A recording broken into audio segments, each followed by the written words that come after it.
Hello, hello. Welcome to Art and the Bible.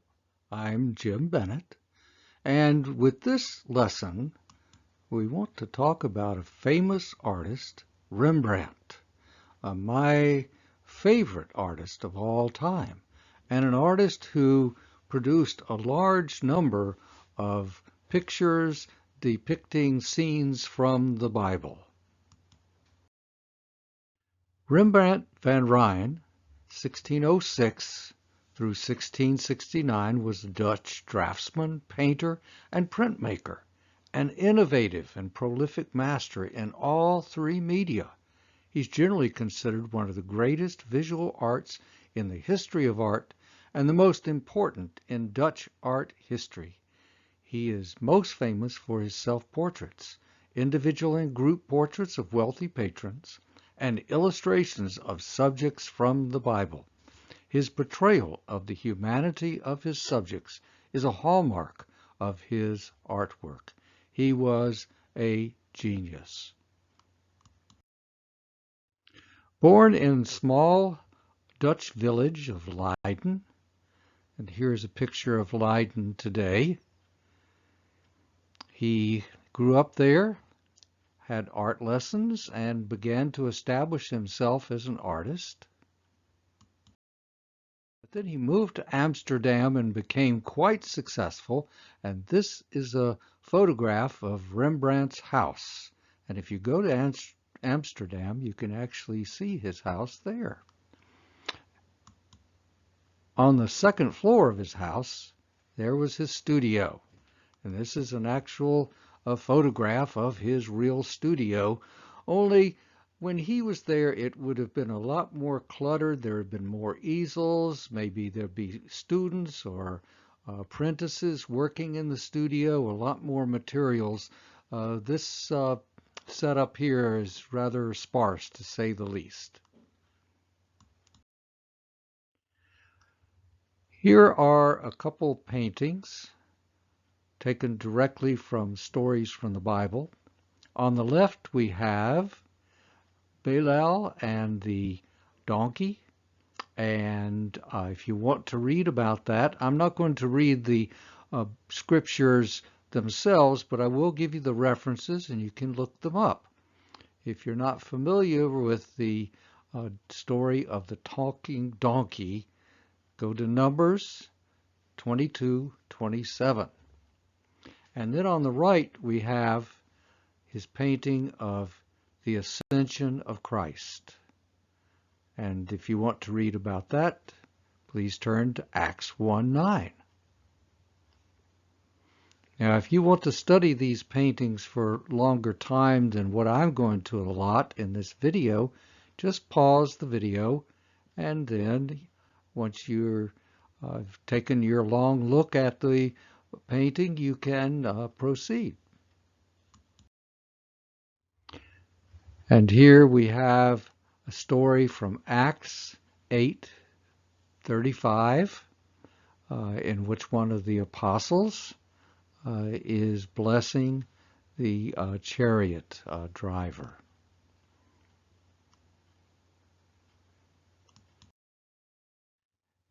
And here we have Jesus raising Lazarus from the dead, and then we also have the crucifixion of Jesus.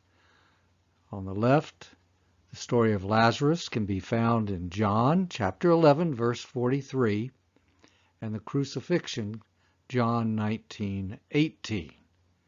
Now, one of the interesting things about Rembrandt's painting of the crucifixion is the person who's right at the feet of Jesus that is helping to raise the cross is a self-portrait of Rembrandt himself. Well, what do you think that means? And here we have the story of Jesus calming the storm. The story can be found in Mark chapter 4, verse 37. A really dynamic composition with a strong diagonal. Anytime an artist uses a strong diagonal in a painting, that will increase the energy or the tension of the movement. And here we have the story of the prodigal son when he's living it up, raising a carafe, a drink, in his large container, and a young lady sitting in his lap. The models for this particular painting were Rembrandt and his wife Saskia. The story can be found in Luke chapter 15, verse 13. And another depiction from the Bible, this is the Old Testament story of Potiphar's wife accusing Joseph of attempting to molest her, at which point Potiphar, who is depicted on the right in this painting, throws Joseph in prison. To read the story, turn to Genesis chapter 39. And here we have David and King Saul, an early version of the painting. David's depicted in the lower left corner. There's King Saul acting posing very much like a mighty king in 1 Samuel 18:10. He did the same scene later. Here we have Saul on the left looking very troubled. In the text it said that he had severe headaches. And then on the right there's David playing the harp, very much looking like a young Jewish boy. 1 Samuel 18:10.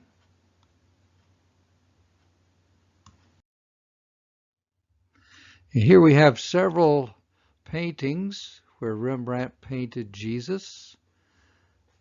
We can see that Rembrandt interpreted Jesus as a human. There's a very strong evidence of feeling that he portrayed in these portraits of Jesus. It's one of the earmarks of Rembrandt's paintings.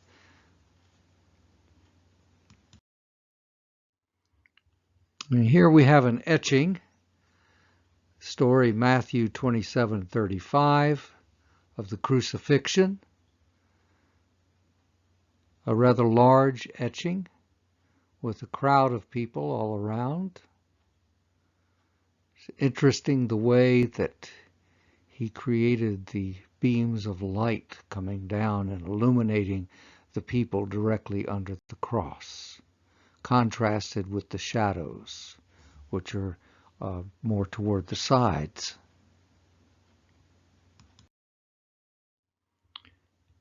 Here we have Jesus talking to the woman at the well.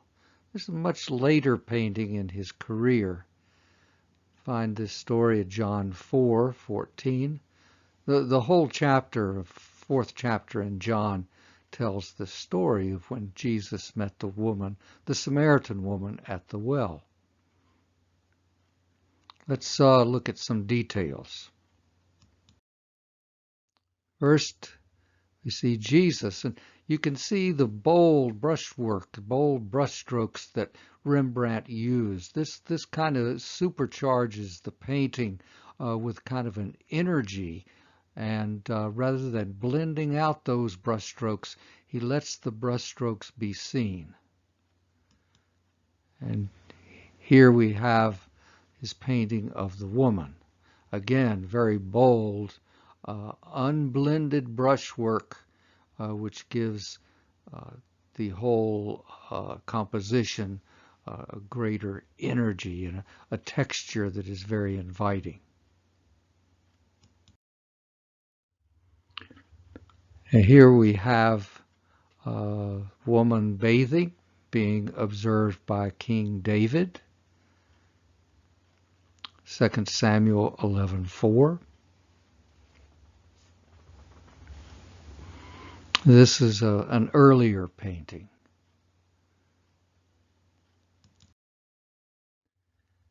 And Rembrandt's painting of the Apostle Paul. Throughout his life, Rembrandt was fascinated by the Apostle Paul, perhaps because Paul's writings were the most important source for Reformation theology, or perhaps because he personified the Christian ideal of grace received independently of merit. Sitting at a table in his prison cell, the apostle ponders the words he's about to write in the epistle that lies before him. The solemn expression of Paul's strong features underscores the depth of his belief and sense of purpose in his mission to spread Christianity to the heathens. The sword, visible above the book, is as much the sword of the Spirit, the term he used to describe the Word of God in his letter to the Ephesians, as it is the symbol of his military prowess before his conversion and the sign of his eventual beheading and martyrdom. The gentle light that illuminates Paul's head, hand, and epistle has no defined point of origin. By depicting Paul at half-length rather than full length, Rembrandt has brought the viewer closer to the figure of the saint, whose intensity of expression is keenly felt. And here we have detail of Paul's head. Again, we can see the bold brushwork.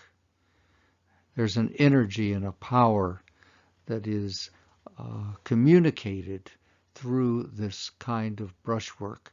And again, I mentioned that Rembrandt was a master at depicting the humanity of his subjects. This is a very human Paul.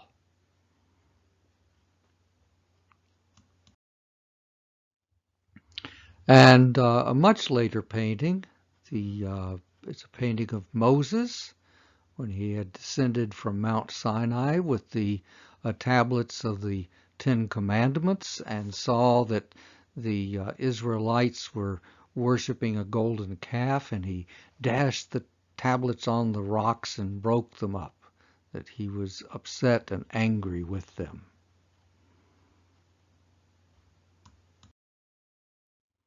And here we have a beautiful family type painting of an elderly man and his relatives, family members, blessing the young ones. This is Joseph blessing his grandchildren. It'll be found in the 48th chapter of Genesis.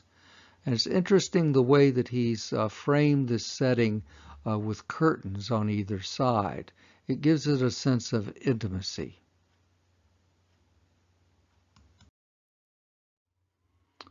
And here we have a sketch of Jesus teaching the disciples. Beautiful handling of the lights and the shadows, contrasting the lights with the shadows. And of course the brightest light being the light around Christ's head.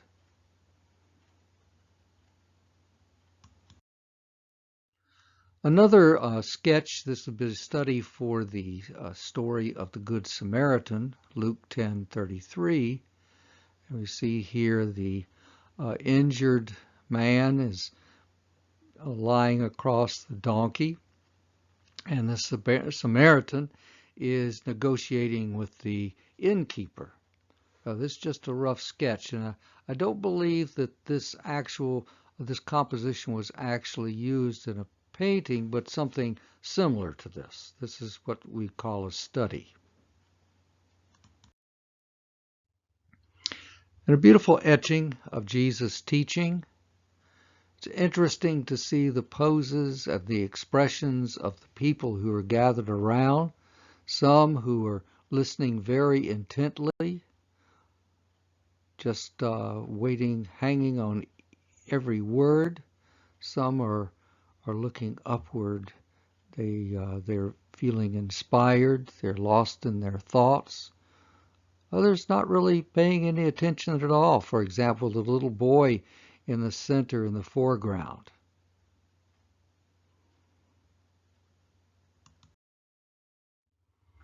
And a later painting, a lot of bold brushwork, the return of the prodigal son, Luke 15:21.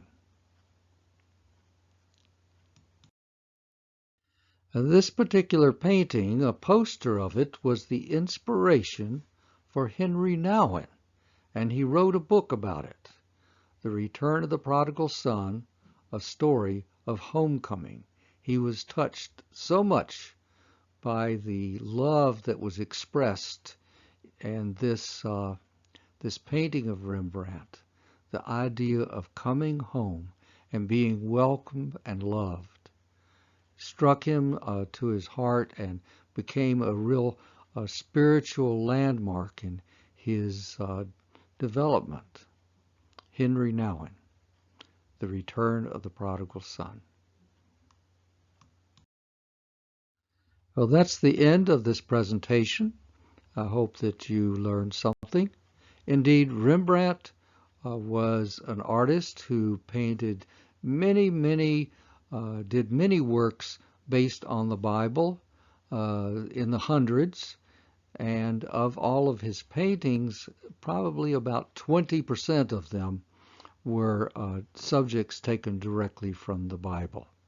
Again, very famous artist, and by far my favorite artist. I hope he's a favorite artist of yours as well.